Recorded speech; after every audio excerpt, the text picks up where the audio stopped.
From the Oklahoman newsroom, this is the Thunder Update. I'm Jenny Carlson here with Brett Dawson, our new Thunder writer. Welcome, Brett. Thank you. It's good to be here. I'm excited. Yeah, well, we're excited to have you. We wanted to talk today with you on camera. Just tell people a little bit about you, where you come from, that sort of thing. Give us a little background on you. Yeah, I'm originally from Louisville, Kentucky. I graduated from the University of Kentucky, and I spent most of my career covering college basketball. I covered Illinois and Kentucky, including all the one-and-done kind of era of John Calipari, all the NBA guys.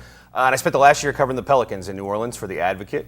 So I've been around Anthony Davis and those guys for a year, and now moving on to deal with the Thunder. Yeah, and you covering the NBA was something you always wanted to do, but you had to make your own way, and now obviously we're excited to have you. But talk about covering the Pelicans and what that was like for you. Yeah, so I had a full-time job covering Kentucky. I was working for Rivals and Yahoo. I had worked at the Courier-Journal in Louisville, and I just basically walked away from that job to take a freelance job covering the Pelicans with the Advocate. They didn't have a full-time beat writer.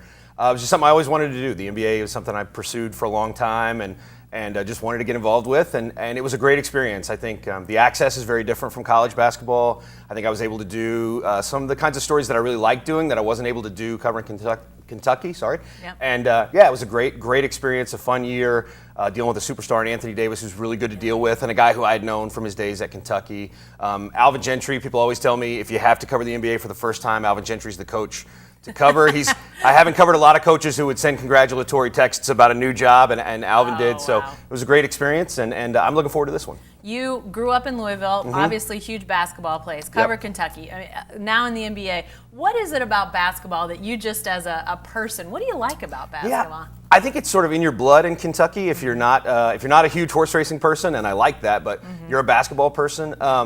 I love the game. I love to watch it unfold. I love to watch plays happen. I love basketball when it's played the best way it can be, when there's movement, when there's player movement and ball movement. I just love to watch the game happen. I think in the NBA, I love the personalities. I think it's probably the most fun professional sports league. So I like kind of being around that. And it's the sport I've always kind of gravitated toward. And that, for somebody who grew up in college basketball territory, I always liked the NBA level because it was just the best. It's basketball at its purest best. Well, like you said, Kentucky there for a few years was like an NBA team at the college level. It's like covering the 31st team. That's right. Well, Brett will get started coverage right away. The Thunder opens training camp this weekend. They'll have media day on Friday. We'll be there. He'll be there. And be sure to stay with the best coverage team anywhere at newsok.com and every day in the Oklahoman.